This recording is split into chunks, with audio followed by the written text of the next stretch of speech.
Đó quý vị các bạn nhìn thấy bông hoa vải này đang giao, không xử lý thì giao hoa sẽ kẹp lọc rất nhiều. Có cách khắc phục đem lại hiệu quả cao. Và có những cái bông hoa kẹp lọc rất nhiều đây, những đài hoa. Thì cái này là khắc phục về phun các thuốc lên, sẽ bông hoa sẽ phát triển và lọc này sẽ hạn chế và rụng đi. Hello, chào tất cả quý vị và các bạn đã trở lại video kênh Quan Văn Trường.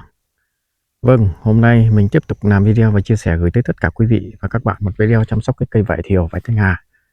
và chăm sóc dưỡng hoa trong cái thời gian này đem lại cho hiệu quả cao.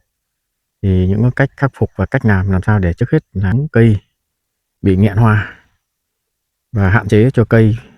sinh trưởng ra lọc nhiều và sẽ bảo dưỡng cho những bông hoa được đẹp và ra đều. Thì trong thời gian này để làm những cái việc gì cho cái cây vải thiều trong thời gian này ra hoa thuận lợi và đẹp và đem lại tỷ lệ đồng đều, đem lại hiệu quả cao. Vâng, thì hôm nay mình làm video chia sẻ gửi tới tất cả quý vị cũng như là để chăm sóc cái cây vải thiều, vải thanh hà, vải u trong thời gian này để đem lại hiệu quả cao. Và bây giờ mình mời tất cả quý vị cùng đồng hành video mình. Thì trong video mình sẽ chia sẻ chi tiết từng loại hoa và cũng từng thời điểm để mình chăm sóc làm sao đem lại cái cây vải ra hoa được thuận tiện trong cái thời gian này cuối năm này. Và đây trước mặt máy quay của mình cũng đang quay và chia sẻ quý vị. Đây là cây vải thanh hà. Trước hết là mình chia sẻ cây vải thanh hà hầu hết trong cái thời gian này. Hôm nay là ngày 20 tháng 12 âm lịch trong cuối năm của 2024 này. Hầu hết trong thời gian này và năm nay rất thuận tiện cho cái cây vải cũng như là nhiều cây ăn trái khác để ra hoa, phân hóa hoa và ra hoa trong thời gian này rất tốt. Thời tiết rất đẹp, độ ẩm không khí cũng rất cao trong cái thời gian này để cho cây ra hoa và cũng chuẩn bị là đón cái Tết Nguyên đán và cũng chuyển sang xuân mới, và cũng thời gian này cũng đang chuẩn bị là Tết xuân đến nơi rồi quý vị ạ. Thì trong thời gian này nên làm những cái việc gì cho cái cây vải khi đang ra hoa là một, chống tình trạng là bị hỏng hoa và kẹp lọc, và cũng như là những cây vải mà bị nghẹn để là những cách xử lý từng cái loại cây vải để đem lại hiệu quả cao. Vâng, thì đây này các quý vị là hết kể cả những cái cây vải trên cây đây cũng kẹp lọc nhá. Nếu kẹp lọc cái tình trạng này ấy, thời tiết này thì quý vị thì trong thời gian này là mình thường là mình phải chăm sóc rồi, phải dưỡng hoa rồi, phải phun thuốc rồi, và gốc là phải giữ ẩm rồi để cho cái cây vải nó ra hoa thì nó được tốt. Thì để hạn chế được cái tình trạng mà khi cây vải mà nó kéo lọc theo lá thế này, theo bông thế này quý vị nhé, thì cách xử lý thì cũng là đơn giản thôi. Khi cây vải mà cái tiết hoa của năm nay thì rất thuận tiện cho cây để ra hoa. Thì trong cái thời gian và thời tiết này mà mình xem tình trạng của cây mà cũng những video trước mình chia sẻ rồi, thì những cái cây vải thiều, vải thanh hà, vải nọng vậy, khi mà cây mà bổ sung vào cho cây những cái dòng, trước hết là về dưới gốc mình cũng chia sẻ quý vị đây này, dưới gốc thường về phải giữ ẩm rồi. Thì trong hầu hết trong thời gian này các nhà vườn cho cây để chuyển hóa ra hoa thì đa số là gốc phải giữ ẩm nha quý vị ạ. Đây là cây vải thanh hà, đa số là cái chỗ mà vết khoanh cũng đã băng hết rồi. Và cái tiết của ngày hôm nay nhiệt độ đêm thì cũng rơi 14-15 độ trong cái thời gian này, và ban ngày độ ẩm cũng cao và ấm cũng tăng lên trên 20 độ. Thời tiết này ban ngày và cái tiết này cũng chuẩn bị đón xuân cho cây vải ra hoa rất tốt, thuận tiện. Và cho quý vị xem những cái tình trạng mà bông vải nó ra thế này để mình khắc phục nhé. Thì quá trình khi trong thời gian này là mình đang thúc hoa và có nước thì nó sẽ kẹp theo cái lọc này, thì quý vị nên bổ sung dưới gốc cho mình lần là một, mình vẫn chia sẻ đấy, lần là một, hai là kali nữa. Kali vào thì nó sẽ khống chế được cái sinh trưởng và những cái cành lá lọc này. Cái là kali đỏ quý vị nhá, rắc xuống gốc ấy. Thường những cái cây to hay cây bé tùy theo cây nhỏ thì mình cho tầm 1 nạng 2 nạng, còn là cây nhỏ như thế này nó khoảng 1 nạng, còn những cây to tầm khoảng 2-3 nạng. Cây to như vậy phải thiều kia để cho các vị xem, thì mình sẽ cho xuống thì mình khống chế được cái bộ lọc. Cái này dễ khi mình tưới nước xuống kết hợp bên trên độ ẩm nữa thì cây trong thời gian này nó sinh trưởng và ra hoa rất nhanh. Và nhất trong cái thời gian này mà quý vị mà tưới nước, nếu mà không phun thuốc ủ hoa, đây cho quý vị xem, nếu không phun thuốc ủ hoa thì nó sẽ đem lại cái tỷ lệ là sẽ ra cánh lọc rất nhiều. Mà khi mình thúc hoa thì vì cái cây vải thường là khi mình chăm sóc, trong cái thời gian khi chăm sóc để làm lọc đủ lọc, nhưng mà trong quá trình khi để cho ủ hoa mà mình không phun thì khi mình chăm sóc ấy, những cái bộ lọc đến cuối đông để mình thời điểm để ra hoa, thì để nó thuận tiện để ra hoa nhiều thì cho nên là mình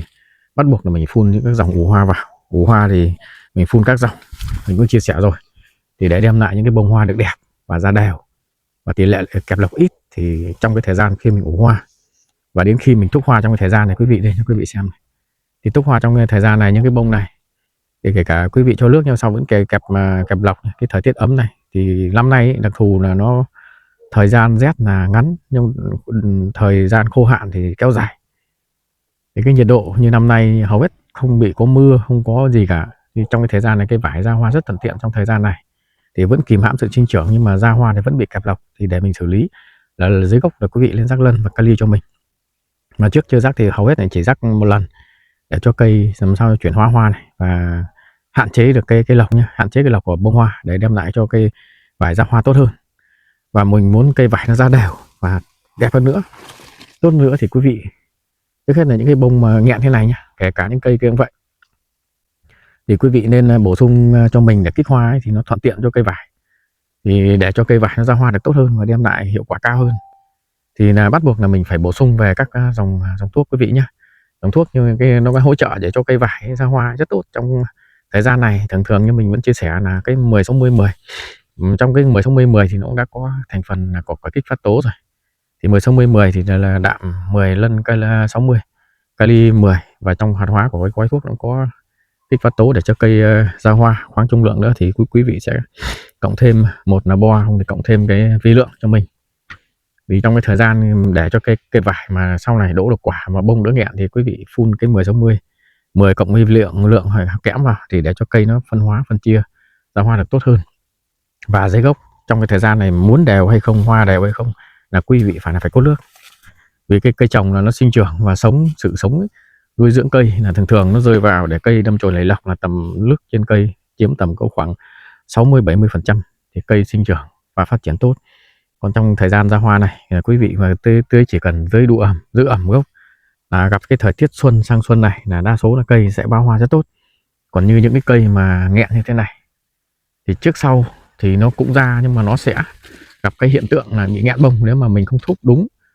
đủ. Chẳng hạn trong thời gian này quý vị nên thúc nước những cây này, thúc nước và bón phân cho mình nhá, cái phân đấy thôi, kali và lân hầu hết là sau nó sẽ ra hoa đạt hơn. Thì trong quá trình quý vị chỉ cần bón lân và kali cho mình thì trong vấn đề này nó đã kìm hãm sự sinh trưởng rồi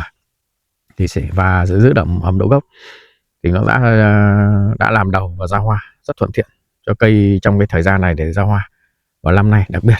Còn sang chỗ cây vải ngọt này thì mình cũng chia sẻ là cây vải ngọt đa số trong cái thời gian này cũng nhiều nhà vườn là cũng đang bắt đầu đều hết rồi, còn những nhà vườn cũng đã bao trắng rồi. Thì mình vẫn chia sẻ mà thường cứ mỗi năm riêng cây vải mà ra hoa mà trước lập xuân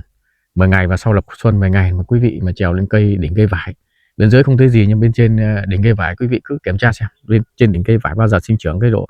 sinh trưởng nó nhanh mà mạnh hơn, ánh sáng nó khỏe hơn thì nó ra hoa nó sẽ sớm hơn ở những vùng quanh tán. Thì quý vị chỉ cần kiểm tra là đã báo hoa trắng là ok. Còn của năm nay thì đến cái thời gian này thì mình cũng rất chúc mừng cho quý vị về những các nhà vườn để chăm sóc cái vườn vải hầu hết là của năm nay sang năm 2025 ấy. Thì như là những vườn vải đang cây là báo muộn nhất cũng đã có dấu hiệu là đầu cũng đang báo trắng. Còn những vườn mà hầu hết là cũng ra tầm 1 phân và 2 phân. Nếu mà cái vườn nào có nước mà theo đều mà hầu hết là cũng đã sử dụng về các dòng phân bón như một là kali, hai là lân, đấy là dưới gốc, và bên trên là có phun về kích hoa và dưỡng hoa thì hầu hết trong thời gian này cũng đã bật đều và đẹp.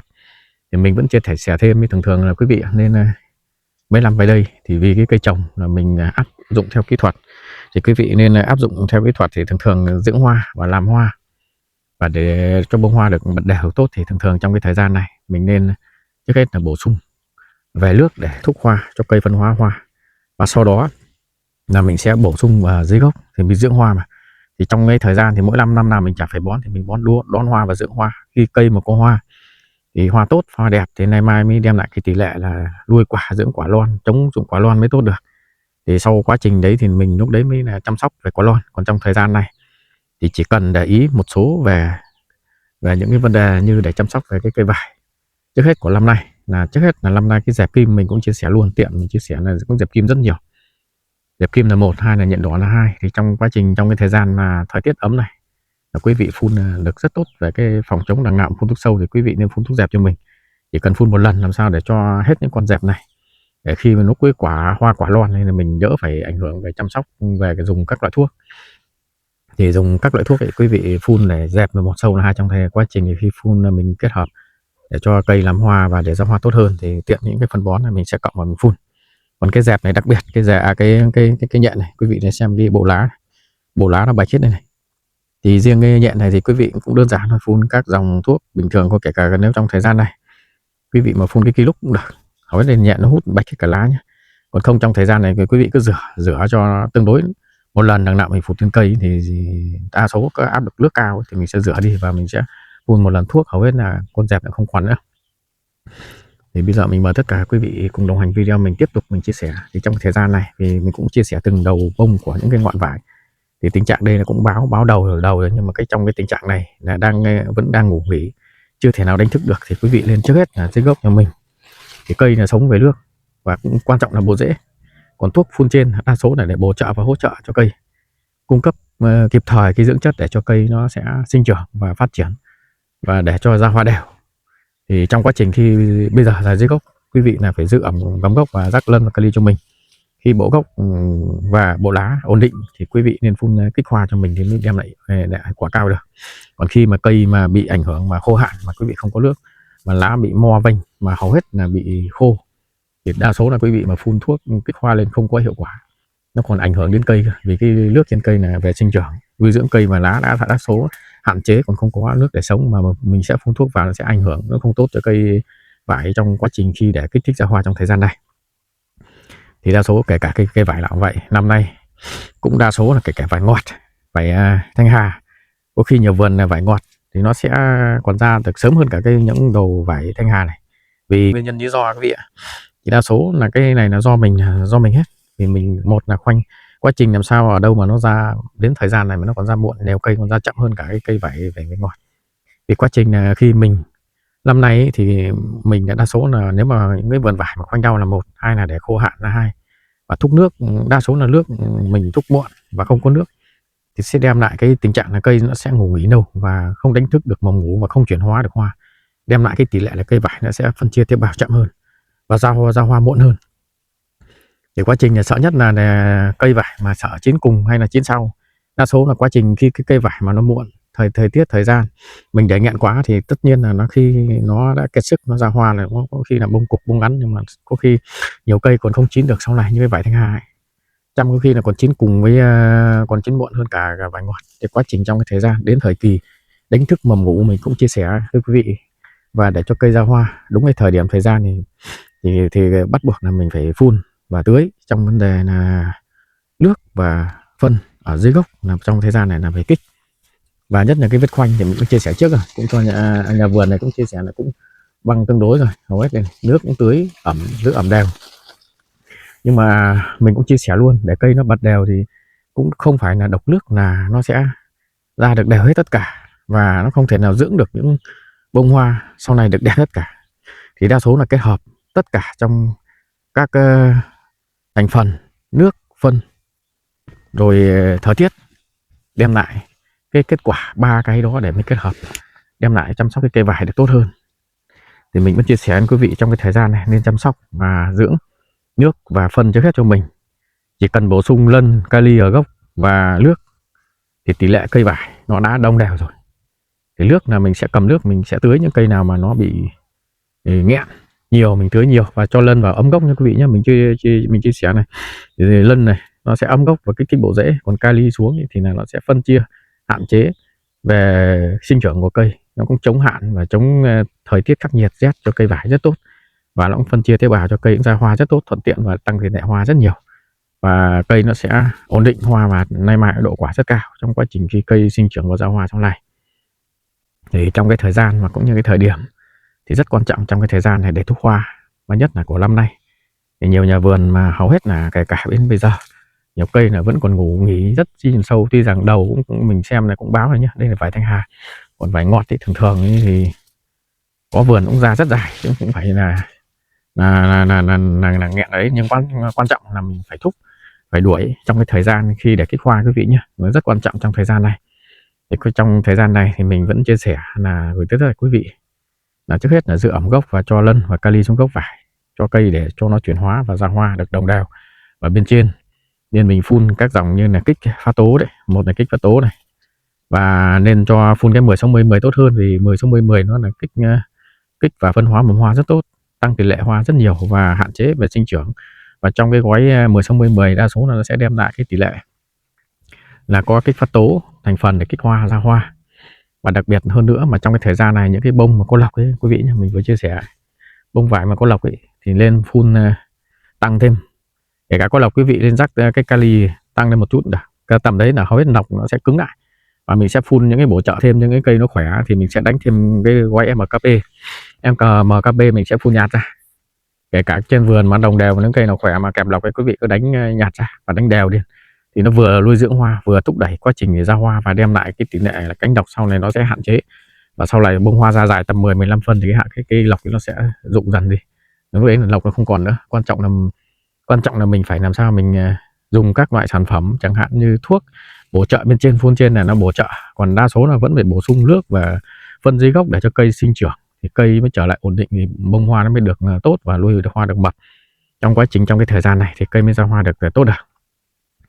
Vâng, thì hôm nay mình cũng chia sẻ gửi tới tất cả quý vị một cái video cũng chăm sóc cái cây vải thiều